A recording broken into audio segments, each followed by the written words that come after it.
आसिम मुनीर साहब, आपको मैं ये कहना चाहता हूं कि इस वक्त फौज ने आपको इलेक्ट नहीं किया है। आप ये सोच रहे हैं कि आप फौज के कंधे के ऊपर आप यहां 10 साल बैठेंगे। पाकिस्तान के अंदर इस वक्त जो हालात जा रहे हैं, आप इस पर पहले फोकस करें कि आपने इस इक्तदार को लंबा करने के लिए क्या क्या कुछ नहीं किया। पहले आपने 9 मई किया, जो फॉल्स फ्लैग ऑपरेशन था, ताकि आप इस बहाने पीटीआई को मुकम्मल तौर पर क्रश कर दें। जब इलेक्शन हुए, पीटीआई ने इलेक्शन स्वीप किया, अगले दिन आपने यही इलेक्शन पीटीआई का चोरी करके आपने दूसरे सजाशुदा लोगों को वो इलेक्शन दे दिया। आपने जजेस को कंट्रोल करना चाहा, इसके लिए आप 26वीं आईनी तरमीम लेकर आए। इस तरमीम से आपने जजेस को एक सरकारी इदारा बना दिया, इनको कंट्रोल में ले आए। नंबर 3, एक और बात की कि आपने मीडिया को मुकम्मल तौर पर कंट्रोल कर दिया। और बड़े साल लगे थे कि हमारे मीडिया कुछ हद तक आजाद हुआ था। बड़े सालों बाद जमहूरियत तरक्की कर रही थी, बड़े साल लगे कि अदलिया भी अपने आप को बेहतर कर रही थी। आपने इन तीनों चीजों को, यानी रूल ऑफ लॉ, जमहूरियत, इंसानों के साथ रवैया, जुल्म की जो दास्तानें जो खुली हुई हैं, जब से 9 मई हुआ वो सबके सामने है, ये सारे तबाह हो गए। नंबर 4, इमरान खान साहब ने कहा कि सबसे बड़ी चीज इस वक्त पाकिस्तान में सबसे कम इन्वेस्टमेंट आई है। अब तक जितना पाकिस्तान ने कर्जा लिया था, इस हुकूमत ने 3 साल में उतना ही कर्जा डबल कर दिया। यानी जितना कर्जा पाकिस्तान बनने से लेकर अब तक लिया गया ना, इमरान खान साहब की हुकूमत के आखिरी दिन तक, उतना ही कर्जा ये हुकूमत ने पिछले 3 साल में ले लिया। ये सिंपल मैं आपको करूं, मैंने थोड़े दिन पहले आपको बताया भी था, थोड़ा ही फर्क रह गया बिल्कुल। जितना कर्जा पाकिस्तान बनने से लेकर इमरान खान के दौरे हुकूमत तक पाकिस्तान ने लिया, 70 सालों से ज्यादा की एक तारीख है, 75 साल तक जितना कर्जा पाकिस्तान ने लिया, उतना कर्जा इन्होंने 3 साल में ले लिया। यह है आसिम मुनीर साहब की और शहबाज शरीफ साहब की मुश्तरका कारकर्दगी। आखिरी पैगाम इमरान खान साहब ने अपनी पार्टी की आदत को दिया कि पीटीआई ने सारे लीगल रास्ते अपनाए, हमने कभी इंतशार नहीं किया, हमने कानून का रास्ता इख्तियार किया है। हमारी पीटीआई ने कोशिश की कि अच्छी तरह आसिम मुनीर के साथ चलें, हुकूमत के साथ और एस्टेब्लिशमेंट के साथ चलें, लेकिन अब वो टाइम नहीं रहा। हमारे ये करने के बावजूद जुल्म और फसाइयत बढ़ती गई, एक एक करके सीटें छीनते गए। अब ये आपको रोज 10-10 साल की सजाएं दे रहे हैं। थोड़ी सी बात होती है, आपको नायल कर देते हैं। आप असेंबलियों में बात करते हैं, आपको नायल कर दिया जाता है। आप समझ ले अब वक्त आ गया है कि आप असली अपोजिशन का किरदार अदा करें। ये आपके वोटरों की भी डिमांड होगी। ये बहुत जरूरी है कि आप सही अपोजिशन करें। आप जितना डरेंगे, ये उतना आपको क्रश करेंगे। आप लोगों को ये मजीद क्रश करते जा रहे हैं। जिसने अपोजिशन सही नहीं की, इस वक्त आप अपनी सियासी कब्रें खोद रहे हैं।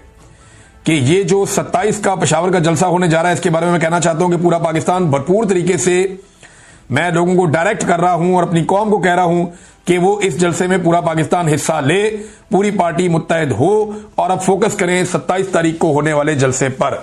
ये नाज़रीन इमरान खान साहब का पैगाम सीधा सीधा मैंने आपके सामने रख दिया।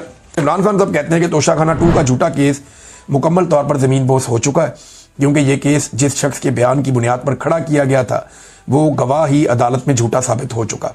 मामला यह है कि इन्होंने इमरान खान साहब पे हमेशा इल्जाम लगाया, यहूदी लॉबी कहते रहे, उनको प्रोपेगेंडा करते रहे, ये इसराइल का एजेंट है, ये भी कहते रहे। वो ये भी कहते रहे कि जनाब ये फलानी कंपनी तो फलाना, ये तो बहुत सारे इमरान खान साहब पे मजहब कार्ड इन्होंने इस्तेमाल किए। आज इमरान खान ने एक लफ्ज भी नहीं बोला और ये सारे सफाइयां देते फिरते हैं। कोई गले में इसराइली रुमाल डाल के फिर रहा है, कोई जो है कोई स्टेटमेंट दे रहा है, कोई कहीं पे सफाई दे रहा है, कोई किस तरह की बात कर रहा है। सारे अपनी सफाइयां दे रहे हैं, हालांकि इमरान खान ने एक लफ्ज भी नहीं बोला। जिस इमरान खान के ऊपर ये अटैक करते थे ना कि उसको खातमुन नबीयीन नहीं कहना आता, वो इसीलिए करते थे ना, उसको कहीं और जोड़ते थे जाके। ये बड़ी बारीक वारदात डालते हैं कि इमरान खान साहब का तलफ्फुज ठीक नहीं है।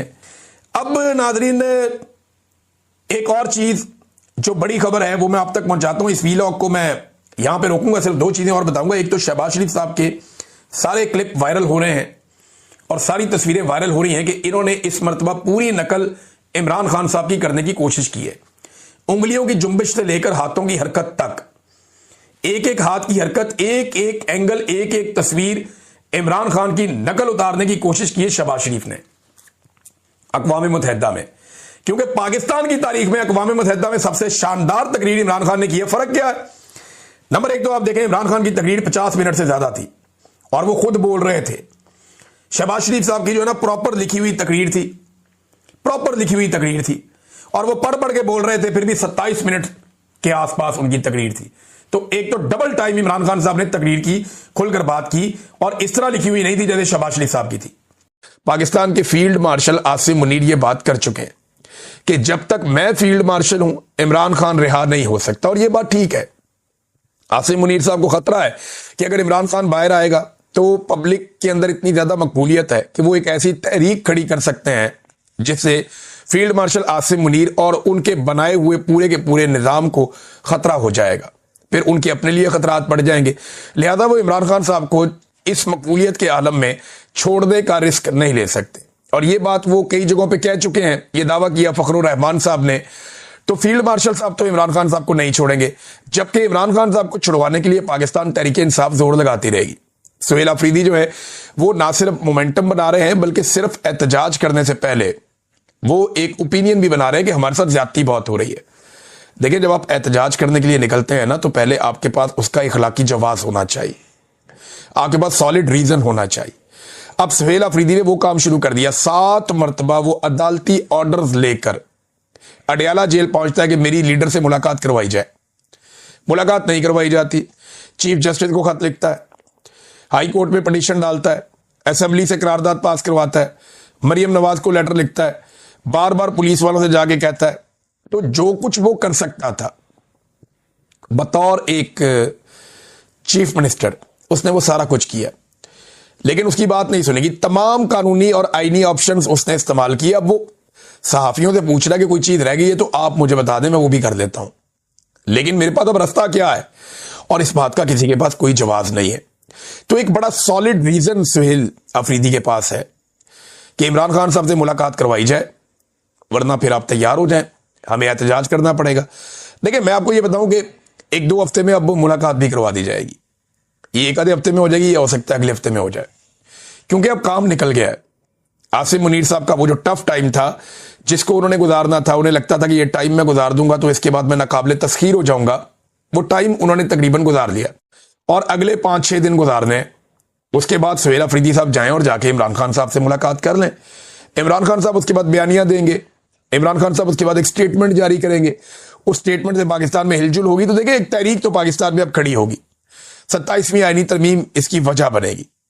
तो ये जो एक तहरीक अब खड़ी होने जा रही है ना, इस बार ऐसा नहीं होगा कि तहरीक-ए-इंसाफ के लोग लाशें छोड़कर भाग जाएंगे। इस मरतबा ऐसा भी नहीं होगा कि आप लाशें छुपा लेंगे, लाशें छुपाने वाला काम भी नहीं होगा। वो इस मरतबा पूरी तैयारी करके आएंगे।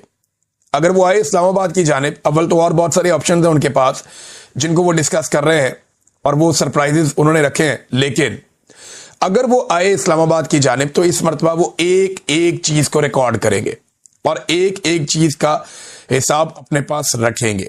यानी इस मरतबा ऐसा नहीं होगा कि लाशें छोड़कर वो चले जाएं, शायद ऐसा नहीं होगा।